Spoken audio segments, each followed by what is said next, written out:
It starts with a feeling, not a thought, not a word, a warmth, something low and deep behind the sternum, like a second heartbeat you never knew you had. I felt it for the first time on a Tuesday, shift 642 of my third rotation in the deep bulwarks of Hive Primus, Charon IV. My name is Kel Marro, designation 4477, tertiary bore crew, sub-level 19. I was 30 to 1 standard Terran years old. I had a cough from the silicate dust. I had a wife named Ula. I had hands that shook when I held them still for too long. I had nothing, and I had everything, and I did not know it yet. Let me start before the warmth. Let me start with the cold. Charon IV was a mining world. That is what the Administratum records would tell you, if anyone ever bothered to read them. A mining world, 2 words that contain within them the entire span of a human life, crushed into a single function, a single purpose.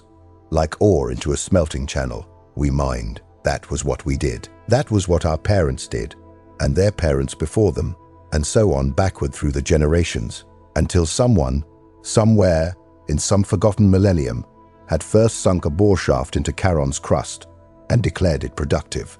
The Hive City had grown around those shafts the way scar tissue grows around a wound, spire upon spire, level upon level. 14 billion souls stacked vertically in a column of iron and misery and recycled air, from the glittering administratum pinnacles at the apex down to the fungal warrens of the underhive, where the light never came at all. I lived on sub-level 19, not the worst, not the best. The HAB unit was a 6 meter by 4 meter rectangle of prefab plasteel with a cot, a nutrient dispenser, and a waste reclamator that made a sound like a dying animal every time you flushed it. The walls sweated condensation in the hot months. In the cold months, they grew a thin film of grey mold that smelled like vinegar. Ula scraped it off every Thrones Day with a ration knife and a cloth soaked in promethium solvent. And for a few hours, the HAB smelled of chemical burn instead of rot, and we called that clean. I worked 12-hour shifts in the bore tunnels. The work was simple. You operated a lass cutter along the bore face, following the seam markers left by the survey servitors. You breathed through a rebreather that was supposed to filter the silicate dust but didn't. Not really.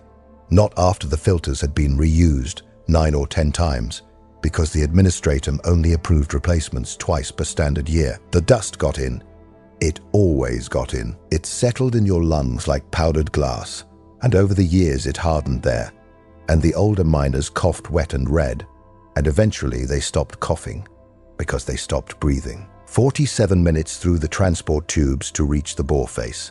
47 minutes back. That was 94 minutes of your life spent in a rattling metal capsule pressed against the bodies of 50 other miners who smelled of sweat and low smoke and the particular metallic tang that clung to anyone who'd been cutting rock for longer than a year. We did not speak on the tubes.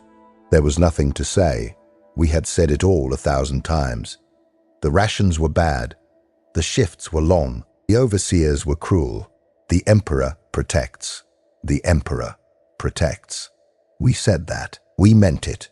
In the way you mean something you've said so many times, the words have worn smooth like river stones. And what remains is not meaning, but habit. I prayed at the shift shrine every morning before the tube. I kissed the Aquila pendant Ula had given me on our bonding day. I believed, in the dim way that everyone on sub-level 19 believed, which is to say I believed because the alternative was to not believe, and to not believe was to look at the totality of my existence, this 6x4 HAB, and this 12-hour shift, and this dust-filled coffin of a life, and ask why. And why was a question that had no answer that would let you sleep. So I believed, and I worked, and I coughed. There was a man on my bore crew named Torin Guess. He had been on sub-level 19 longer than me. Quiet, pale, bald as a bullet casing. He had an odd quality about him, something I couldn't name for the longest time. It wasn't that he was friendly. Everyone on the bore crews was friendly in the desperate utilitarian way of people who depend on each other not to die in a tunnel collapse. It was something else, something deeper. When Torin spoke to you, he looked at you with an attention that felt almost physical, like his eyes were pressing gently against the inside of your skull. And after he spoke to you, you felt better, not happy, better, like whatever knot of anger or exhaustion or hopelessness had been tightening in your chest had loosened by one single increment. Enough to breathe, enough to keep going. I remember the first time Torin touched me, not in any meaningful way. He put his hand on my shoulder after a long shift, the kind of shift where the Lascutter malfunctions 3 times, and the Overseer screams at you through the Vox, and your rebreather seal cracks, and you taste rock dust on your tongue for hours afterward. I was sitting on a crate in the staging area, my hands on my knees, just breathing. Torin put his hand on my shoulder and said, "There are better days coming, brother. I promise you that." And I felt it. The warmth, like something had been planted in the center of my chest. A seed, a coal, a tiny point of heat. That was not my own. It was there, and then it was gone. And I stood up and went home and ate my nutrient paste, and lay on the cot with Ula and stared at the mold street ceiling, and could not stop thinking about the way Torin's hand had felt on my shoulder, like being touched by someone who knew you. Not the surface of you, not the name and the designation and the shift number, but the thing underneath all of that, the frightened animal that wanted to matter. 2 weeks later, Torin invited me to a gathering. He called it a fellowship. He said it happened once per cycle in the deep chambers below sublevel 23, in a section of the old bore works that had been sealed off decades ago after a collapse. He said there were others, people like us, workers, miners, tube runners, even a few underhive scavengers, people who were tired, people who knew there had to be something more. He said they met and they spoke honestly with one another about the world they lived in and the world they wanted to build, and when they were together, the warmth was stronger and the burden was lighter, and for a few hours, the crushing weight of the hive lifted from their backs. He asked if I wanted to come. He said Ula could come too. I should have been suspicious. I know that now. The Imperium teaches you to be suspicious. The Ecclesiarchy's sermons are full of warnings about heresy, about deviation, about the 1,001 ways a soul can be led astray from the Emperor's light. I had heard those sermons every Thrones Day for 31 years. I knew, in the abstract way you know anything you've been told but never experienced, that cults existed, that they preyed on the desperate and the downtrodden, that they offered false comfort and demanded true obedience. I knew all of this. But the warmth. You have to understand the warmth. I cannot describe it in words that will make you feel it, but I will try, because it is the center of everything that happened to me and everything I became. Imagine you have been cold your entire life. Not physically cold, though that too, but cold in the core of you. Cold in the place where meaning should live. You have been cold, and you have accepted the cold because everyone around you is cold, and you assume this is simply what it means to be alive. And then someone opens a door, and behind it there is a fire, and the fire is not just heat, it is belonging. It is the sudden and absolute knowledge that you are not alone, that you are connected to something vast and patient and loving and old, that you have always been connected to it and simply did not know, that every moment of suffering in your life was leading you here to this warmth, and now that you have felt it, you cannot go back to the cold. You would do anything, not to go back to the cold. That is the Broodmind. That is what it feels like from inside. I did not know that word then. I did not know what it was. I only knew that when Torin touched my shoulder, something in me woke up, and it was hungry. And what it hungered for was more. The first gathering was held in a chamber 212 meters below sublevel 23, accessible only through a series of maintenance shafts and a collapsed section of bore tunnel that had been carefully reopened from the inside. It was not a large space, 20 meters across, roughly circular, with a ceiling of raw stone that still showed the marks of ancient lascutters. The air was warm and damp and smelled of tallow candles and unwashed bodies, and something else, something sweet, like overripe fruit or the inside of a flower. There were perhaps 60 people in the chamber when Ula and I arrived. Workers, miners, ordinary people. They stood in a loose circle, and when they saw us, they smiled. and the warmth bloomed so fiercely in my chest that I almost wept. A woman stood at the center of the circle, 4th generation, though I did not know that terminology then. To my eyes, she was simply beautiful, tall and pale, with eyes that caught the candlelight in a way that seemed to multiply it. Her skull was smooth and hairless, and the skin of her temples had a faintly luminous quality. Like alabaster held before a flame, she wore simple robes over her work clothes, and around her neck hung an icon I did not recognize. Not the Imperial Aquila, something with more arms. Her name was Seraphine. She was the Magus. She was the voice of the Patriarch. She was the first person who ever told me the truth about my life. And the truth was this: you are not alone. You have never been alone. The Emperor sits on a throne of gold, and he does not hear you. But the Starfather hears you. The Starfather has always heard you. The Star Children are coming, and when they arrive, we will ascend, all of us, together into a light that the Imperium has hidden from us since before we were born. I believed her. I believed her because the warmth in my chest confirmed every word she spoke. Each sentence landed like a key turning in a lock, and with each click, something opened inside me that I had not known was closed. I looked at Ula, and her eyes were shining, and I knew she felt it too. And I took her hand, and her grip was fierce and trembling. And I understood that we had both been drowning our whole lives, and someone had finally thrown us a line. They did not ask much of us at first. Attend the gatherings, listen, contribute what you could, a few thrones from the shift pay, a portion of rations, information about the overseer's schedules, and security patrol routes. Small things, the kind of things that made you feel useful, that gave you a role in something larger than yourself. They gave us a symbol, a coiled serpent with 4 arms, worked in crude iron, the worm form. I wore it under my shift coveralls, pressed against my chest, and I could feel it there like a talisman, warm from my own body heat, and it reminded me every minute of every shift that I belonged. Over the following months, the gatherings grew larger, 70, 90, 130. New faces appeared each time, drawn from every sublevel and every boar crew and every corner of the Hive's laboring underclass. I recognized some of them. Arjuna from Bore Crew 612, who had lost 3 fingers to a faulty lascutter and received no compensation. Belle, the tube runner, who had watched her son die of lung rot at the age of 14 because the Medicaid dispensary on sub-level 20 had a 6-month waiting list. Dagwan, the old man from the sump works, who had not seen sunlight in 2 years and whose skin had gone the color of wet clay. They came because they were broken, and the cult promised to make them whole. And the Broodmind, that beautiful and terrible warmth, made the promise feel true. I met the Primus on my 4th gathering. His name was Renek.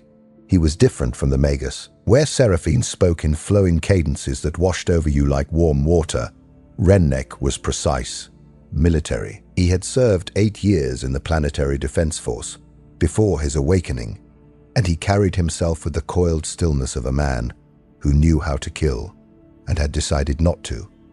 At least not yet. He looked at the gathered faithful, and I saw something in his eyes that Seraphine's serene gaze did not contain. He was counting us, assessing, not our souls but our capabilities. How many could hold a weapon? How many knew the maintenance tunnels? How many had access to the armories, the Vox relays, the water processing stations, the power grid junction points?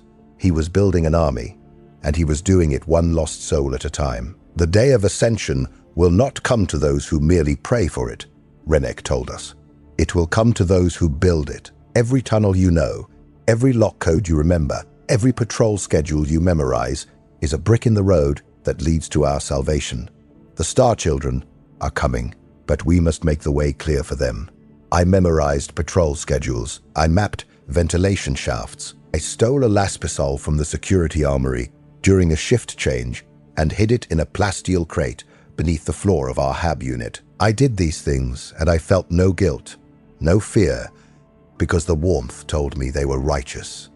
The warmth was always there now, not in my chest, everywhere. In my fingertips when I held the stolen weapon. In the back of my skull when I lay awake at night and listened to Ula breathing beside me. In the marrow of my bones when the Magus spoke, and 60, 90, 130 voices whispered the response in unison. We are the children of the Starfather, and we shall be reborn. I asked to see the Patriarch. Torin told me I was not ready. The Magus told me the same. Her luminous eyes gentle with a compassion that made my throat tight. In time, brother. When you are ready, he will call you, and you will know. I was ready 9 months later. They brought me down, not to sub-level 23, deeper. Deeper than I knew the Hive went, through shafts and crawlways and sealed doors that opened at Torin's touch with a sound like bones settling. The air changed as we descended. It grew warmer, thicker, saturated with that sweet rot smell that I had come to associate with the gatherings, but concentrated now to a density that was almost physical, like breathing honey. The stone walls were slick with moisture, and in places they were discolored, coated in a film of organic matter that glistened in the pale lumens of our hand torches. I saw things on the walls, shapes, ridges and whirls of hardened secretion that formed patterns I could not decipher, but that made my stomach feel hollow with recognition, as though some deep and pre-linguistic part of my brain understood what they meant even if I did not. The chamber was vast, 40 meters across, maybe more, the ceiling lost in shadow. The floor was not stone, it was something else, something that gave slightly under my boots, like packed earth or dried organic matter. The smell was overwhelming, sweet and foul and alive, and underneath it, a chemical tang that stung the inside of my nostrils and made my eyes water. Candles lined the walls, in niches carved from the stone, hundreds of them, their flames guttering in a faint draft that seemed to breathe through the chamber in slow, rhythmic pulses. And at the center, on a throne of fused chitin and stone, sat him. I want to be honest about what I saw. I want to describe it precisely, because precision is all I have left. The Patriarch of the Cult of the Dawning Star was not human. He was not anything that a human mind should have been able to look upon and feel anything but revulsion. He was enormous, 3 meters tall at least, hunched upon his throne, his body a grotesque fusion of alien anatomy and something that might once have been called humanoid if you were generous. His skull was vast, bulbous, ridged with chitin plates the color of bruised plum. 4 arms extended from his torso, the upper pair ending in claws the length of my forearm, curved and serrated, and gleaming with a wet sheen in the candlelight. His lower arms were more human in proportion, but the fingers were wrong, too long, too jointed, tipped with hard black points. His eyes were deep-set and pupilless, a solid milky white that seemed to glow from within, and they were looking directly at me. I should have screamed. I should have run. I should have felt the revulsion that any right-thinking Imperial citizen would feel when confronted with a Xenos monstrosity of that magnitude. I fell to my knees, and I wept. Because the warmth, Emperor, forgive me, the warmth, it hit me like a physical force, like a wave of heated air from a furnace door thrown open. It poured out of the Patriarch in visible ripples, distorting the air around him the way heat shimmers above a smelting vat. It flooded into me through every pore, every nerve ending, every synapse in my brain, and in that flood, I felt something I had never felt in 31 years of life in the Imperium of man. I felt loved. Not the thin, conditional, terrified love of 2 humans clinging together in a hab unit on sub-level 19. Not the abstract, impersonal love of an emperor who sat 10,000 light-years away on a throne of gold and had never once answered a single prayer I had whispered into the recycled dark. This was love that knew me. Love that saw every cell in my body, and every thought in my mind, and every memory in my past, and declared them good. Love that reached into the broken places, and the empty places, and the frightened places, and filled them with a light that was warm and golden, and absolute. The Patriarch opened his maw, his tongue, long and prehensile and glistening, extended toward me. The ovipositor. I know the word now. I did not know it then. I only knew that the Starfather was reaching for me, and that I wanted to be reached. I tilted my head back.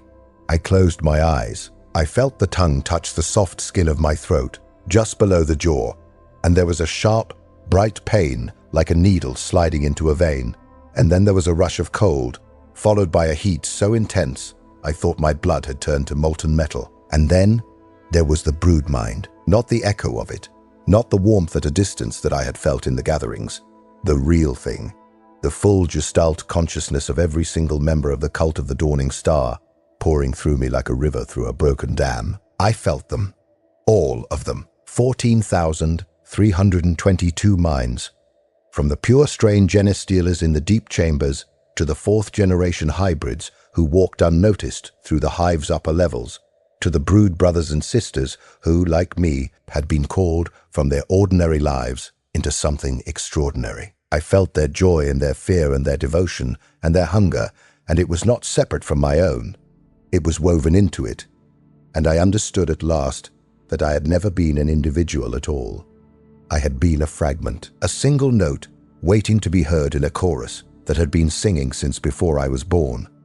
When I opened my eyes, the Patriarch was still watching me, and in that pupilless white gaze, I saw not a monster, but a father, a being of such patient, ancient, incomprehensible purpose that my human mind could only translate it as holiness. He had crossed the void between stars. He had waited in the dark for decades, building his family one soul at a time. He loved us.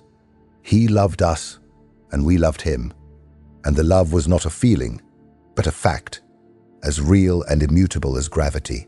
I went home and held Ula, and I told her everything was going to change. The years that followed were the best of my life. I say that without irony. I say it knowing what came later. I say it because it is true, and the truth is more important now than comfort. The cult grew. We grew, not just in numbers but in purpose, in structure, in capability. Renek organized us into cells, 5 to 8 members each, compartmentalized, each cell knowing only its own role and the identity of one contact in the cell above. Military discipline applied with the patience of people who have nothing but time. I was placed in a logistics cell. My job was to map supply routes through the maintenance levels and identify cache points where weapons and equipment could be stored without detection. Stolen lasguns, mining charges repurposed as demolition ordnance, Vox scramblers built from salvaged components, food stores, medical supplies, rebreathers that actually worked. Ula joined a recruitment cell. She was good at it, better than me. She had a gentleness about her that disarmed people, that made them feel safe enough to speak honestly about their misery. And once they spoke honestly, the Broodmind did the rest. You cannot convince someone to join a Genestealer cult. That is not how it works. You can only open the door.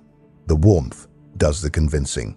And once you have felt it, once you have felt the absolute, annihilating certainty that you are part of something that loves you, you do not need to be asked twice. I saw children born in the cult. The first time I saw a first-generation hybrid, I will not lie to you, something in my stomach clenched. It was small and wet, and its skin was a shade of purple that no human child should be. Its skull was elongated. It had vestigial growths at the shoulders that would become secondary arms. Its eyes were large and dark, and they fixed on its mother with an intelligence that no newborn should possess. The mother held it, and she was weeping with joy, and I felt the Broodmind pulse with adoration, and the clenching in my stomach became something else, something like awe. And I looked at that child and I thought, this is the future. This is what we are building. This is the bridge between humanity and the stars. The second-generation hybrids were more alien still. The third generation could pass for human if they wore hats and kept their collars high. The fourth generation, like Seraphine, like many of the cult's leadership caste, were indistinguishable from ordinary citizens. They walked through the Hive's upper levels. They held positions in the Administratum, in the Planetary Defense Force, in the Adeptus Arbites Precinct on Sub-Level 3. They were everywhere, and no one saw them, because the Imperium teaches its people to look up for salvation and never ever to look down. 7 years passed. 7 years of growth and preparation, and the slow, meticulous construction of a revolution. I was 40 years old. Ula was 38. We had a son, Dren. He was mine. Ours. A brood brother's child, fully human, but born inside the Broodmind, cradled from his first breath in that warm and encompassing light. He had Ula's eyes and my hands, And when I held him, I felt the entire cult holding him with me. 14,000 souls vibrating with a love so concentrated, it made the air hum. And then the Clamavus told us the stars were singing. I did not understand at first. None of us did. Not the rank and file, not the ordinary brothers and sisters who worked our shifts and attended our gatherings and carried our stolen weapons beneath our coveralls. But the Magus understood. The Primus understood. The Patriarch, deep in his chamber, understood. The song was a vibration in the Broodmind, a frequency we had never felt before, like a harmonic added to a chord we already knew. It was coming from above, from the void, from the space between the stars where the star children waited. They are coming, Seraphine told us. And her voice broke, and the tears on her pale cheeks caught the candlelight like liquid diamonds. Brothers, sisters, children of the Starfather, the day of Ascension is upon us. The uprising began at 0400 Hive Standard Time on the 93rd day of the year. 7 years, 2 months, and 14 days after I first felt the warmth in a staging area on sublevel 19. It was coordinated across every level of the Hive simultaneously. In the deep bore works, demolition crews detonated charges that severed the primary power conduits to the upper spires.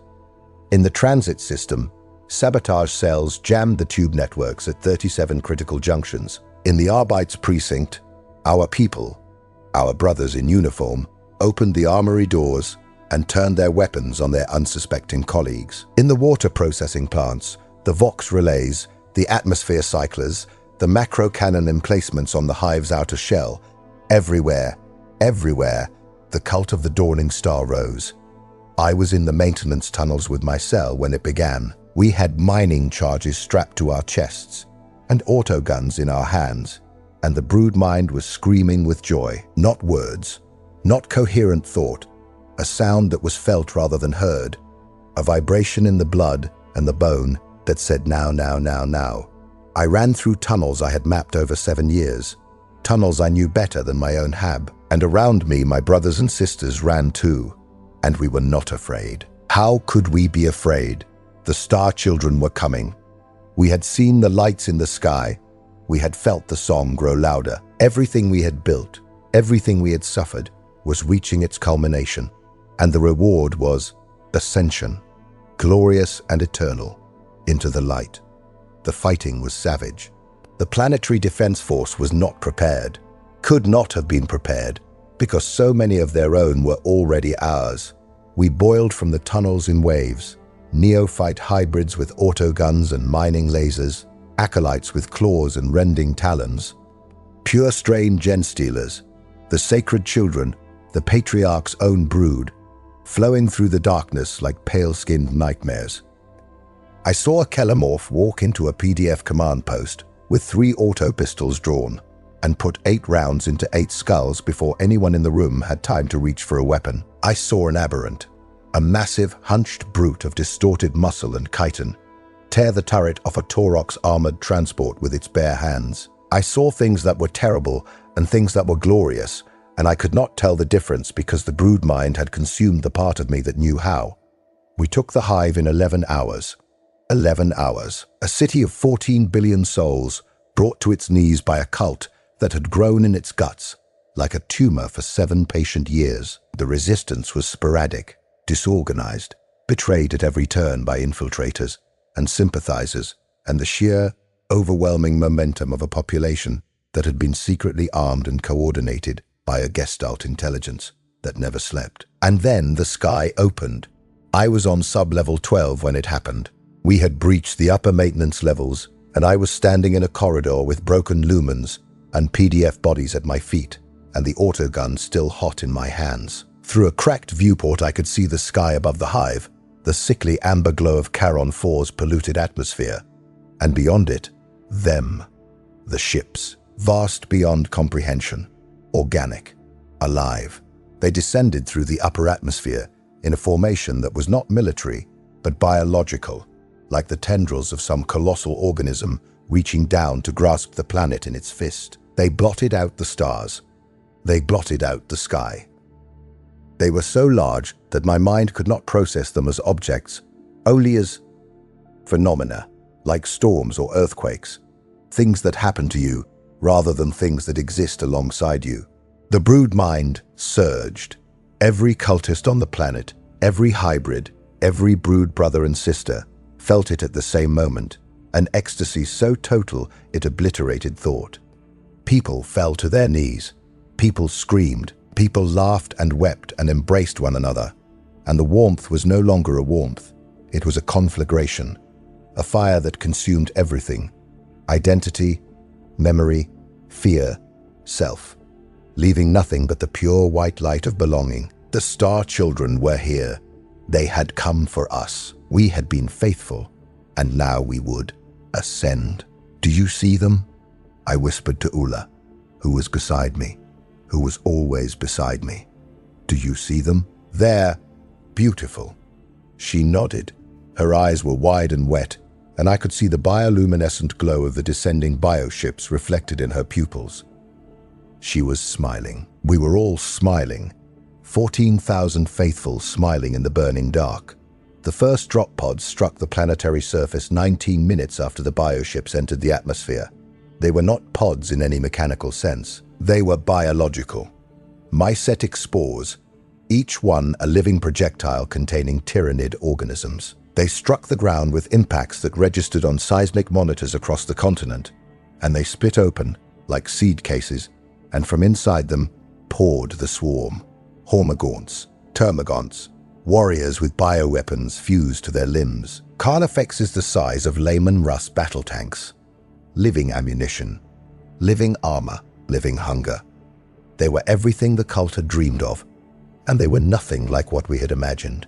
And the Broodmind was telling us they were beautiful, so we believed they were beautiful. And we ran to greet them with our arms open and our guns lowered and the ecstasy burning so bright in our minds that we could not see. I could not see. The moment of breaking was not a moment. It was a process, a disintegration. Like a stained glass window hit by a stone, the Broodmind did not shatter all at once. It cracked, fissured. Pieces fell away, and through the gaps I caught glimpses of something that was not warm, not loving, not paternal, but vast and cold and utterly annihilatingly indifferent. The hive mind. It came from above, from the bioships, from the synaptic web that connected every Tyranid organism on and around the planet, into a single, incomprehensible intelligence. It did not merge with the Broodmind. It consumed it, like a river swallowing a stream, like a furnace swallowing a candle flame. One moment the Broodmind was there, 14,000 voices singing in unison, and then it was gone, replaced by something so alien that the human mind has no architecture to contain it. Not a voice, not a presence, an absence of everything that makes consciousness recognizable as consciousness, purpose without thought, hunger without desire, direction without meaning. It was like staring into the face of a god and discovering that the face was a mouth, and the mouth was open. The glamour broke. I use that word deliberately. Glamour, because that is what it was. A veil over perception, maintained by the Patriarch through the Broodmind that made the aliens seem divine and the monstrous seem beautiful. And when the hive mind swallowed the Broodmind, the veil fell, and for the first time in 7 years, I saw the world as it actually was. The Patriarch was not a god. He was a Tyranid organism, bioform designed by an intelligence older than human civilization for the sole purpose of infiltrating and subverting prey species to prepare them for consumption. Every moment of warmth I had ever felt, every surge of love, every whisper of belonging was a chemical leash, a psychic manipulation so sophisticated that it rewrote the neural pathways of its victims until they could not distinguish enslavement from devotion. The Star Children were not angels. They were the feeding tendrils of a hive fleet that consumed entire worlds, stripped them to bare rock, drank the oceans and ate the atmosphere, and moved on, leaving nothing behind, not even bones. The day of Ascension was not salvation, it was dinner. I watched a Hormagaunt leap onto a brood brother 20 meters from where I stood. The man Dagwan, the old sump worker with the clay-colored skin, had his arms raised in welcome. The creature opened him from throat to groin with a single sweep of its scything talons. He did not scream. He did not even lower his arms. The Broodmind was gone, but the shock had not yet become understanding, and he died with the ghost of a smile on his face, still believing, in the last firing of his neurons, that he was being embraced. I watched a Carnifex crush a group of acolyte hybrids beneath its hooves as it charged through a hab block corridor. They were the Patriarch's own children, second generation. They had claws and extra arms, and their skulls were ridged with chitin, and they shrieked as they died. And the shriek was not a battle cry, but a question. Father, Father, why? I watched the Patriarch himself, still on his throne in the deep chamber, go rigid as the hive mind subsumed his will. His milky eyes glazed, his forearms fell slack. He was no longer him. He was a node in a network, a relay, a tool. The same entity that had loved us, that had built us, that had shown us the warmth, was now directing its pure-strain children to herd the surviving cultists toward the digestion pools. He did this without hesitation, without recognition, without anything. Ula was screaming. I could hear her through the chaos, through the hiss of bioweapons and the wet crunch of chitin on flesh and the howling of the swarm. She was screaming my name and Dren's name, and then she was screaming nothing at all, just a sound. A raw animal sound of a consciousness being confronted with the total and instantaneous collapse of everything it believed was real. I grabbed her arm. I grabbed Dren, who was 9 years old and pale with terror, who had been born into the Broodmind and had never known a moment without the warmth, and was now experiencing its absence like a limb being torn off. I ran. I did not know where. Away from the swarm. Away from the digestion pools. Through tunnels I had mapped for 7 years, in preparation for a day I now understood had been my own execution date. We made it to a sealed section of the old Boar Works. 17 of us, out of 14,000. We sealed the hatch and sat in the dark and listened to the planet being eaten alive above us. The sounds lasted for 3 days. On the 4th day, there was silence. A silence so complete, it had texture, like the absence of sound was a physical substance filling every cubic centimeter of the tunnels. The bioships had taken everything. The hive, the people, the atmosphere, the water, the top layer of soil. Charon IV was a husk, a bare rock spinning in the void with nothing left on its surface but the scars of feeding trenches and the faint chemical residue of digestion acids. 7 of the 17 were dead by the 5th day. 4 from injuries sustained during the escape. 2 from shock. 1, a third-generation hybrid named Cora, opened her own wrists with a mining pick because she could not bear the silence where the Broodmind had been. I understood. The silence was the worst thing. Worse than the horror. Worse than the betrayal. The silence was the shape of the hole where 14,000 voices used to live, and it was exactly the size of my soul. Ula did not speak for 11 days. She sat against the tunnel wall with Dren in her lap and stared at nothing and breathed and did not speak. When she finally opened her mouth, the first thing she said was any of it real? I did not answer. I could not answer. Because the honest truth, the truth that sits at the core of everything I have told you, is that I do not know. Was the love real? It was manufactured by a xeno-psychic parasite to ensure our compliance with a biological imperative that ended in our consumption. But I felt it.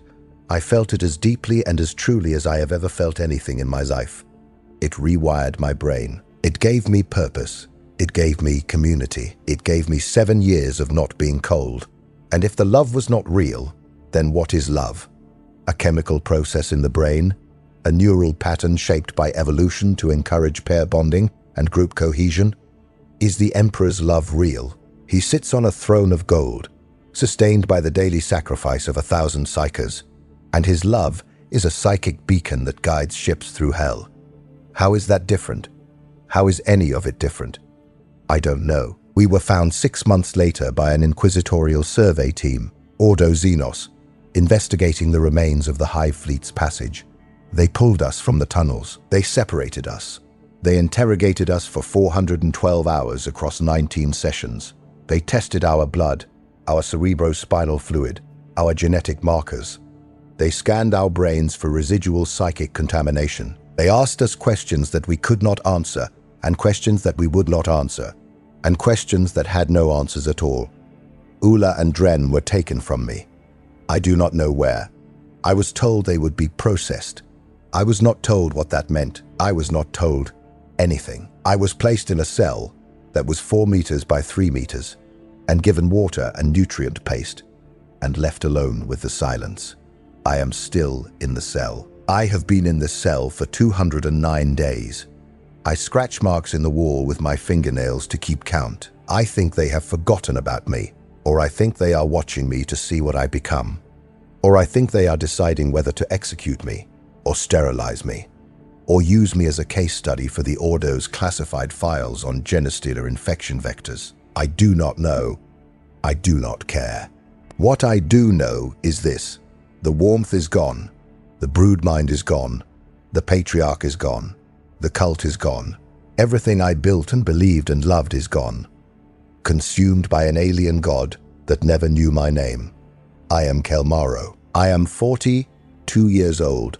I am alone in a way that no human being should be able to survive, and the fact that I am surviving it is not a testament to my strength, but to the stubborn, senseless persistence of a body that does not understand that the person who lived inside it died on the day of Ascension. Sometimes, in the deepest part of the night cycle, when the cell is dark and the silence is total, and the scratches on the wall blur into meaninglessness, I feel something, a flicker, a ghost. The faintest echo of warmth in the center of my chest, like the last ember of a fire that burned everything it touched. And for one terrible, shameful, glorious moment, I miss it. I miss it so fiercely that I would let them take me again, let the tongue touch my throat again, let the Broodmind flood my consciousness again, knowing everything, knowing the truth, knowing the cost, if it meant I did not have to be alone. They tell me that makes me dangerous. They are right.